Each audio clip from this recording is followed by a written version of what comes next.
everyone, and welcome to today's RustLab conference. We are very happy you could join us.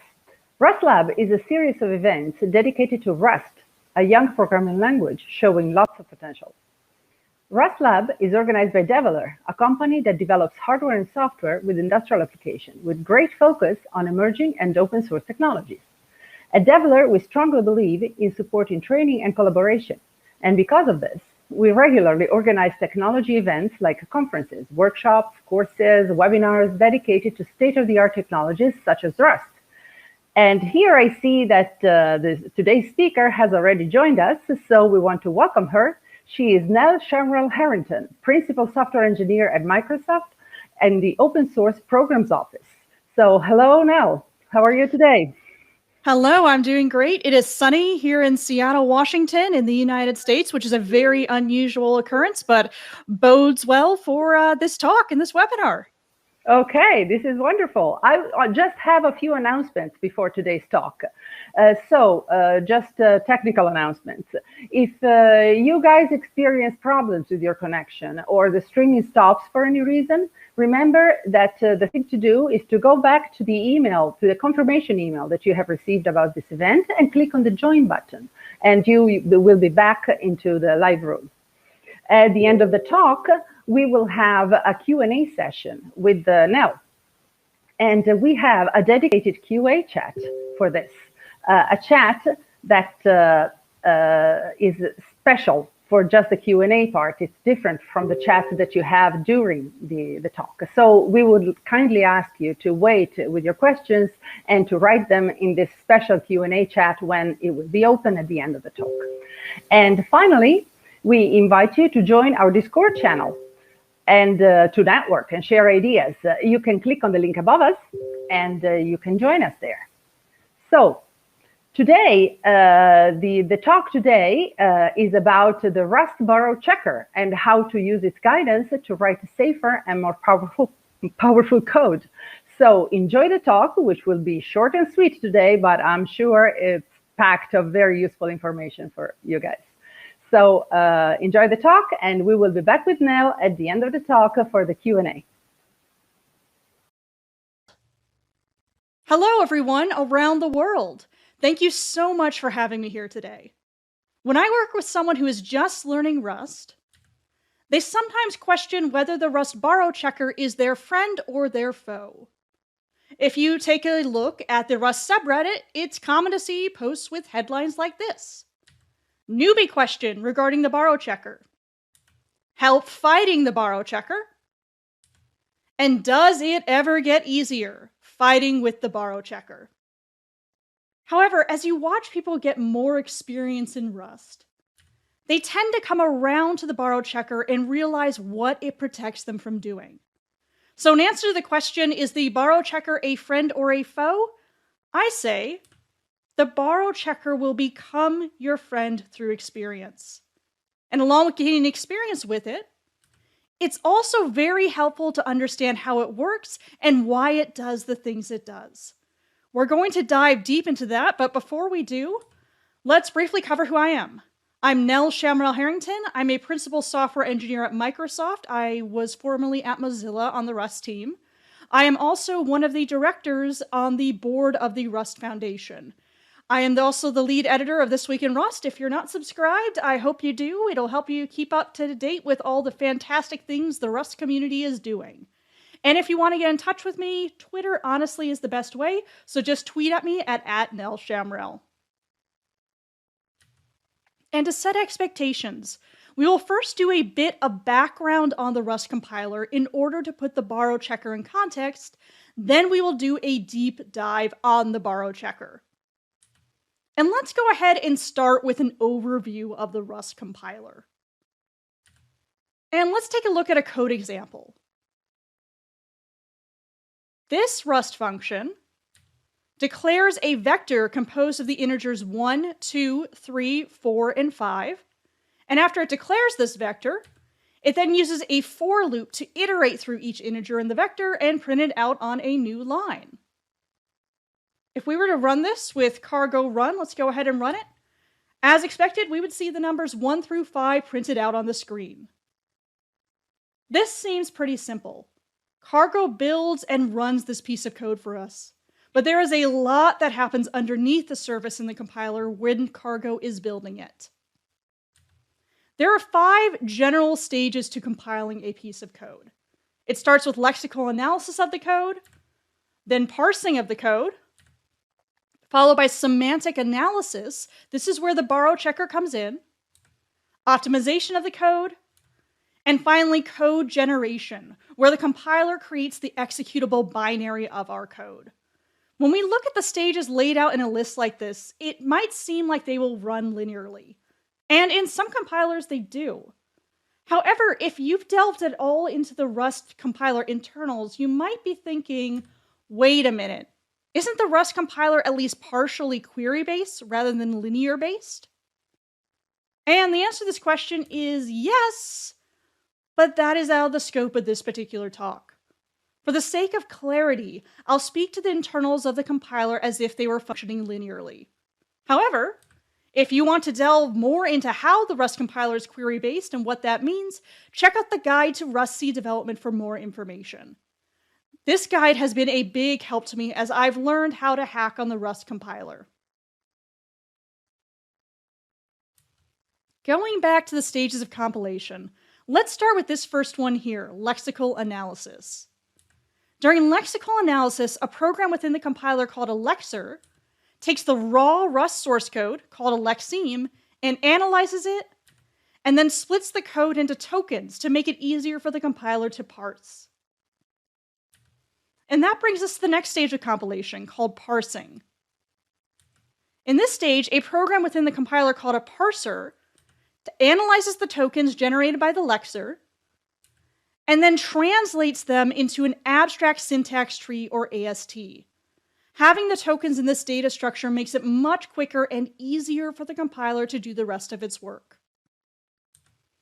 And at this stage, before it moves on to the next stage of compilation, the Rust compiler in particular takes the abstract syntax tree generated by the parser and first expands any macros included in the code. If we look back at our code example, let's zoom in on this line. Printline is a macro, which means this line would be expanded to this. This is what the full printline macro looks like and how it would be represented in the abstract syntax tree. At this point, the compiler also desugars some of the syntactic sugar that makes writing Rust so delightful. For example, in Rust, the for loop is a piece of syntactic sugar for an iterator. If we were to desugar this section of code, it would consist of both a match statement and a loop. The functionality of this code is identical, but desugaring it makes it easier for the compiler to understand it and to optimize it. At this time, the compiler will also resolve any imports in the code. So if you were bringing in an external crate or using internal crates or modules, those would be resolved at this point as well. After these steps, the compiler then takes that abstract syntax tree and lowers it or converts it into the higher level intermediate representation, or HIR. Let's pause here and take a closer look at the data structures that make up the HIR, so it helps to understand them. The first structure is a node. This is identified by a here ID, or HIR ID, and that node belongs to a definition. A definition is an item in the crate we are compiling. These are primarily top-level items within the crate. This is identified by a def ID, and a definition is owned by a crate. This is the crate we are compiling with Rust. It stores the contents of the crate we are compiling and also contains a number of maps and other things that help organize the content for easier access throughout the compilation process. This crate is identified with a crate num. This is the original Rust source code we are compiling. And let's focus on this section here, the for loop that iterates through the numbers vector. Remember, this for loop desugars into a match statement and a loop. If we look at the node in the HIR that represents this match statement, we would see something similar to this. It's a little hard to read for humans, so let's go ahead and break this down. This arm struct represents a single arm of the match statement that our for loop desugared into. And in that arm, first we have the here ID for this piece of code. This identifies a node within the HIR, or higher level intermediate representation, and that node is owned by a definition. The definition is some top level item in the crate. And that definition data structure is owned by a crate data structure. So our for loop is a node within a definition within our crate. And that's how we can identify where this node corresponds to our original code. What also helps us do that is what is called a span. This stores the file path, line numbers, and column numbers of the original source code. This will be very important in the future as we optimize and desugar the code further. If we were to encounter a problem with the code after it is desugared and optimized, we still want to be able to show the user where in our original source code that the error was generated. If we were to show them the desugared code, which is different from the code they wrote, it wouldn't mean that much to them. They need to know what part of the code that they wrote caused the error. The compiler then takes the HIR and lowers it again into the mid-level intermediate representation, also known as the MIR. The MIR is constructed as a control graph. The units within this graph are called basic blocks, which are identified with values like BB0 and BB1. Within these blocks, each has a sequence of statements that execute in order. The very last statement is known as a terminator. This controls when and how the program proceeds to another basic block. This is pretty simple. This is a pretty simple example. There's only one direction the basic blocks can go.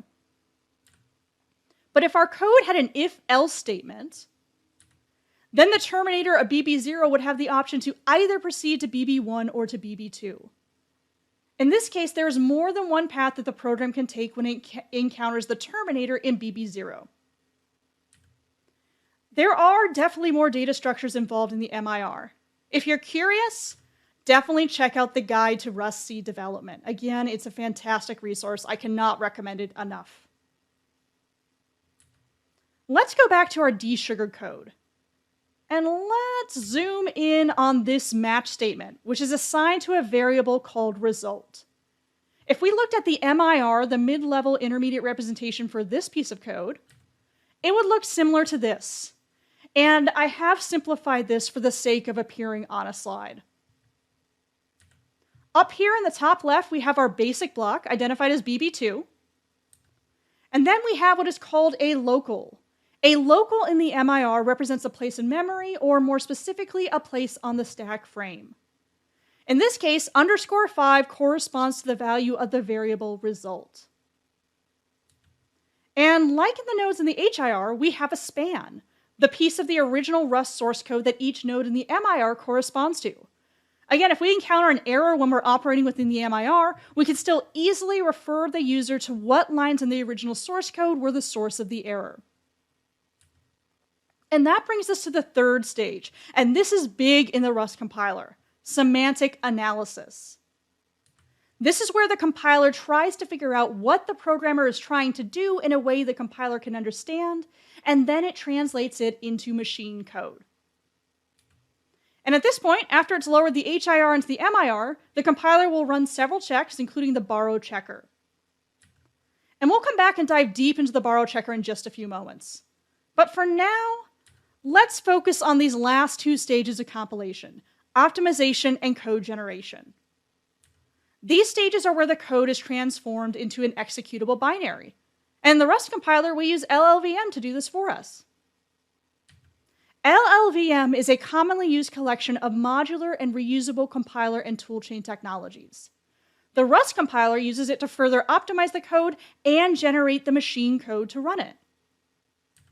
Before it uses LLVM, the Rust compiler takes the MIR we created earlier and lowers it into the LLVM intermediate representation, or LLVM-IR.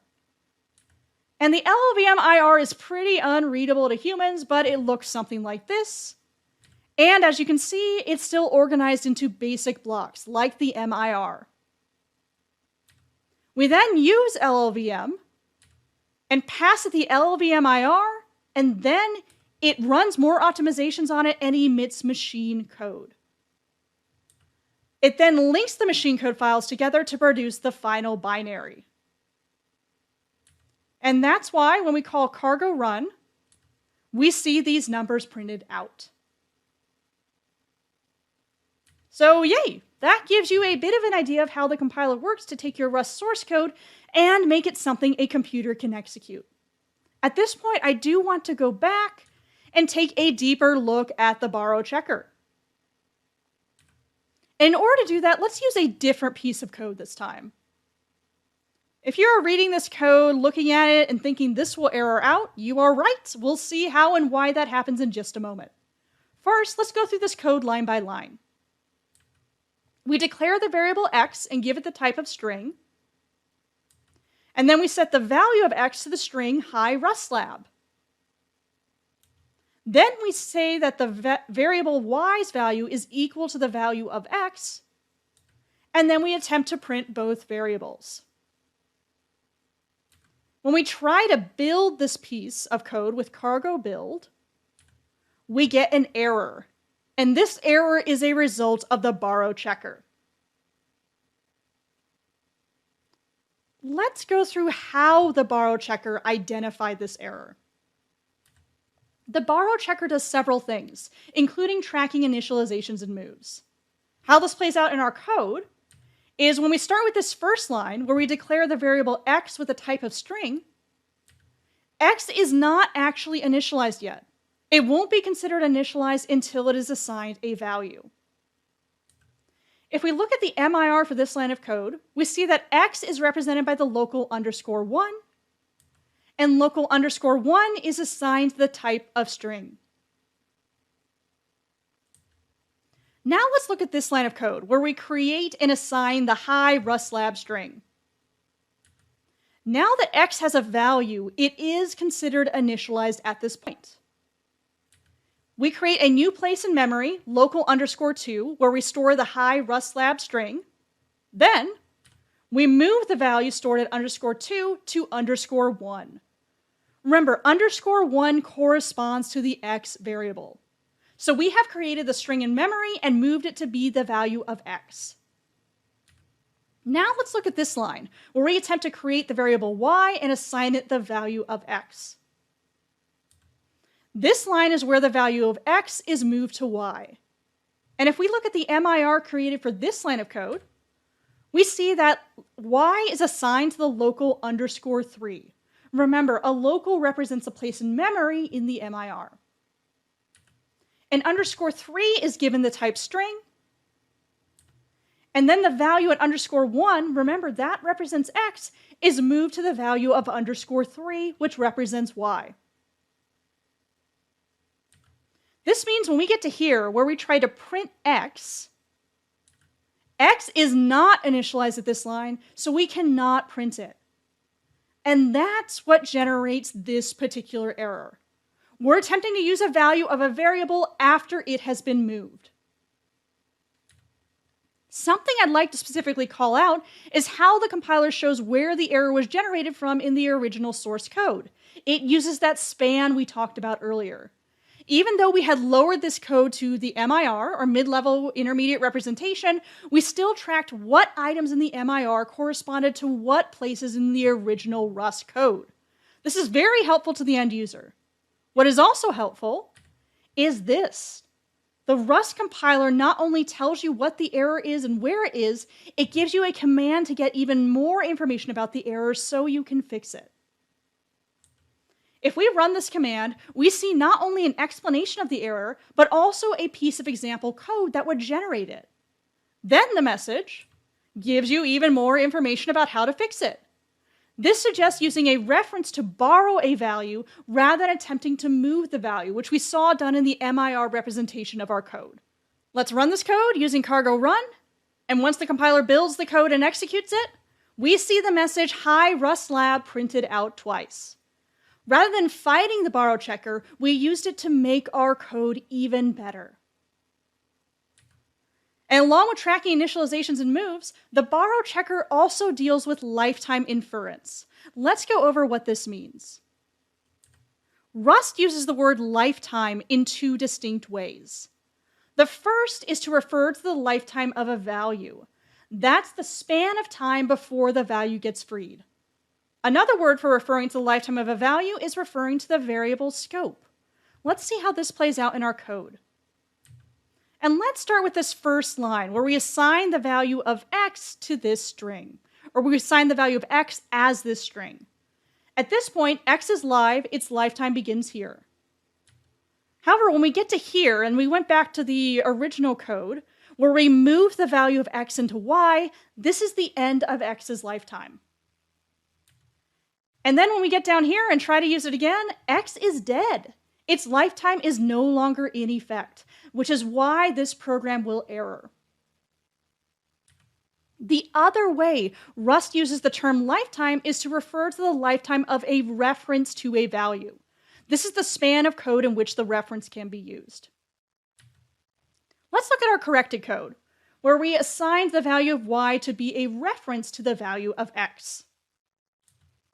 If we look at the MIR for this line of code, we remember that the local _1 refers to x, and the local _3 refers to y. And we see that the _3 local is assigned a reference to the value of _1, rather than moving the value into _3. Looking back at our code, let's experiment and let's alter this slightly. And let's try to drop the value of the variable x before we try to print out the value of y. When we do this, and attempt to build this code using cargo build, we get an error. We can't drop x at that point because it is borrowed, and that borrow is used again later. The borrow checker tells us that x, because it is referenced by y, needs to stay alive for at least as long as y needs to stay alive. X's lifetime must be greater than or equal to y's. Looking at this in the code, again, this is x's lifetime. And this is what needs to be the lifetime of y, which is a reference to x. Notice that even though they overlap, x's lifetime ends before y's lifetime is supposed to end. Y can no longer reference the value of x after this line, and at this point, y along with x would be dead. In order for this code to compile, the lifetime of x must last at least as long as the lifetime of y. The overarching way the scope and the lifetime of a reference relate to each other is that if you make a reference to a value, the lifetime of that reference cannot outlive the scope of the value. As I move toward concluding this presentation, I want to make sure you know there is so much more to the Rust compiler and the borrow checker. Again, please check out that guide to Rust seed development if you want to know more. It's a fantastic resource. Going back to this question for the beginning, is the borrow checker a friend or a foe? I say it's a friend, though a very strict one. But the best thing about this friend is it will not only tell you when something is wrong, it will also tell you how to fix it. And I find that to be one of the best qualities I can find in a friend, as well as one of the best qualities I can find in a compiler. Thank you. Thank you, Nell, for a very lively talk on an extremely technical subject. I'm sure that everybody enjoyed your highly pedagogical style and the liveliness of your presentation. So now we are ready for the Q&A. And let's see if we have questions from our audience, if they have anything more they want to know.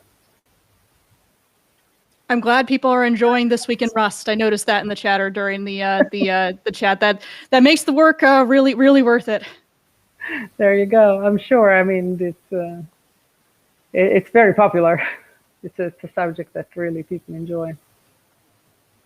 Okay, so first question. How do I get started contributing to the compiler? Right. So I think the best thing to do is the compiler team meets in Zulip.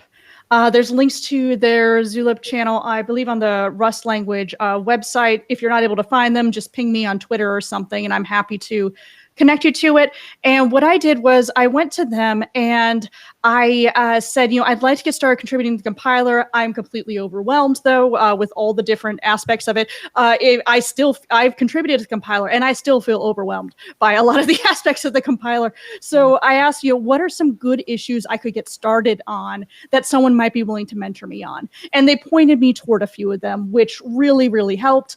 I learned early on that no, you don't need to compile the entire compiler every time you make a change, because that was taking 40 to 50 minutes for each change on my laptop. There's little tricks. Some of them are in the Rust-C development guide, which I linked to.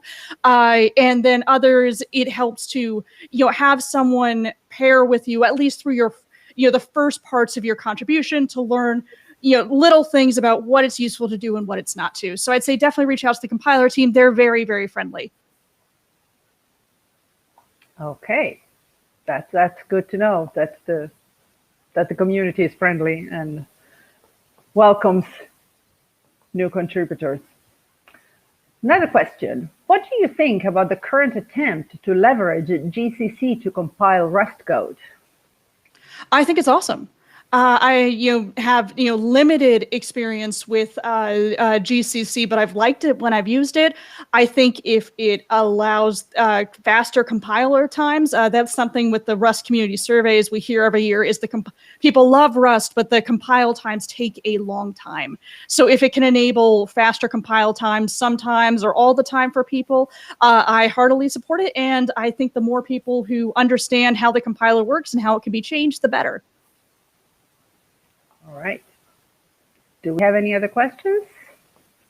Let's see. Do you believe the example of the Rust borrow checker will inspire other existing languages, maybe even dynamically typed or interpreted ones? I do believe it will. And I came to Rust from a Ruby background, which is a dynamically typed language. And it was hard initially to get my head around the borrow checker and why it does what it does. But after I learned Rust, I started learning C++, and then I understood, this is what it's preventing me from doing. And I really would have opened up security holes if I had actually done that, and Rust prevented me from doing it. So I do think that feeling of safety is one of the things people love about Rust so much. So yeah, I'd love to see it inspire other existing languages, even dynamically typed interpreted ones. It'd be very interesting to see a dynamically typed language that doesn't need a garbage collector, which is one of the things you don't have to have with Rust. Great. So another question. Suggestions. People want suggestions on books not Rust related to learn about compilers. Yes, I definitely have a suggestion on this one. So I took computer science courses in college, but computer science was not my major. And one of the main ways I learned how compilers work was through reading a book called The Imposter's Handbook. I believe it's available online. I don't think it's available through Amazon or anything like that. But if you search for The Imposter's Handbook and put programming or something like that, you'll find it. It has a wonderful, very plain English walkthrough of the different stages of compilation. I referenced it into my slide, in my slide that was listing out the different stages of compilation. It really helped me understand how compilers work. Maybe we will look for it and we'll put a link in the chat. That'd be great. For this book. Okay. When you move a value in Rust, is it like making a shallow copy in C++? So this was something I learned after I learned Rust. I started learning C++, and quick joke. Whenever I make a shallow copy in C++, I want to sing the song "Shallow" from A Star Is Born, because this is what happens when theater kids learn programming. But it is different. In C++, when you make a shallow copy, you make a copy of what's in the stack, but you don't make a copy of the value that corresponds to what's in the stack in the heap. You create another item in the stack that points to the same item in the heap. What Rust does is, yes, it creates a new variable that points to that same value in the heap, but it invalidates the first value. That's the difference. That's what the borrow checker forces you to do, and that means you're never going to have a situation where you're referring to memory that is no longer valid because you deleted the first variable. So it's a little different, but conceptually it helps to understand it. Okay. Okay. Are there resources you would recommend or repos with examples for more complex scenarios to better understand borrowing and related issues? That is a good question. For more complex ones, I don't have any off the top of my head, though I have no doubt that they exist. And if they don't, that sounds like a great topic for a next talk, or a topic for someone else to do a talk on, or I'll write up a blog post on it. So please do, and I would love to feature it in This Week in Rust. All right. So someone should accept this challenge. What do you think about, okay, I don't know how to read this. I don't either, actually. I think it's Miri. I think that's how it's pronounced. Yeah. Okay. What do you think? I've seen it in print many times, but I've never actually said it out loud until now. Yeah, exactly. What are the advantages of using it? Miri is not something I'm super familiar with. It's only something I've only heard about. But again, that's another great topic for someone to write up a blog post or something on, and something I personally would love to learn more about. All right. So this is another topic to be investigated. Do you know of any automatic bulk conversion of alien code to Rust, such as C or C++ or Java? I saw that someone in the chat recommended c2rust.com. That's the only one that I know of that's similar off the top of my head. So thank you, the person who put that in the chat. Thank you from everybody. Is this the book that you were talking about? It is, absolutely. All right, great, fantastic. So this is so at least we have a complete reference to it for everybody. Absolutely. Yes. I mean, that's what you're avoiding in Rust versus what you might have happen with making a shallow copy in C++. The danger is a dangling pointer where it's trying to point to memory in the heap that is no longer there. Okay, so this is a clarification on the previous question on the analogy with the C++. Looks like that passing by value, when the caller doesn't require it anymore, is the way to write idiomatic ref code. Anyway, is passing by reference performing better? That's a good question. I'd say it depends on the scenario. That is another one I actually don't know off the top of my head whether there's a performance gain by passing the reference rather than passing the value itself. Something I'm interested in learning more about. Right. So maybe another challenge for for another talk or some blog post. All right. Here is someone wrote a novel. Okay, so I worked through the book. I'm new. I watched a whole bunch of Ryan Levick's and John Glanger's content. Their stuff is fantastic. Yeah. So another high recommendation for learning more about Rust and getting more into depth with Rust. So we can read that he's interested in API and the WSM. Definitely struggling with the string module system. Okay. So, all right. So this is a love declaration for Rust. I'm so glad to hear that. Yeah, particularly the loving the language, loving the community. I'm glad that you love This Week in Rust. So the best thing about the Rust community is I say we are a community where personal maturity and empathy are as important as technical excellence. That's very different from a lot of open source projects out there. I came to Rust because I wanted to learn a systems programming languages to work on a distributed systems project. I stayed because I was so welcomed by the community. So I was glad that you love it. I'm glad to hear that. Okay, maybe we have a last question. Yes. what are your thoughts on Linux kernel and Rust? I think it's fantastic. Your language has really made it, I think, when it's included in a kernel. I'm glad that it's that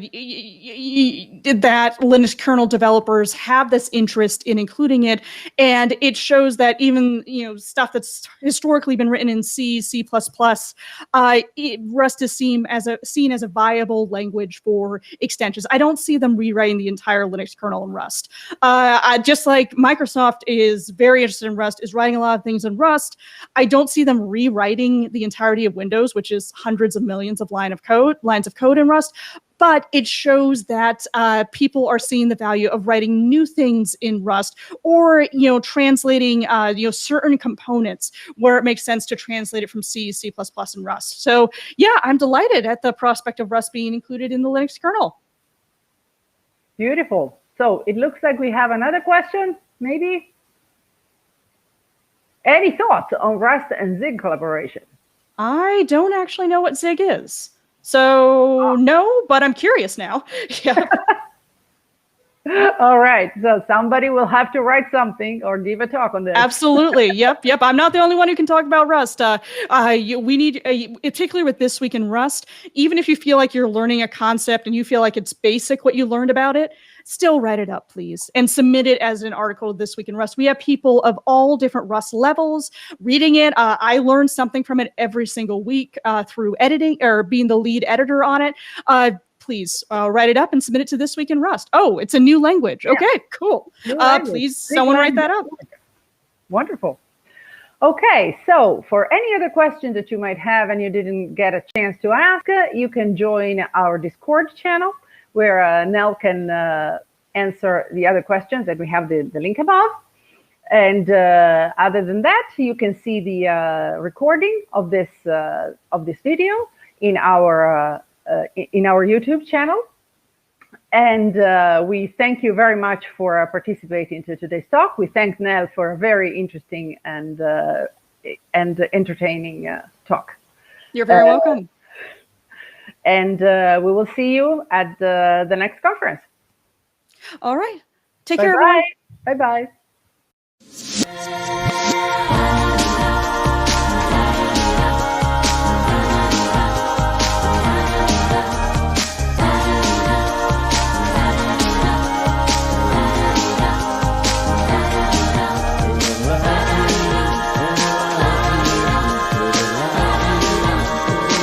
You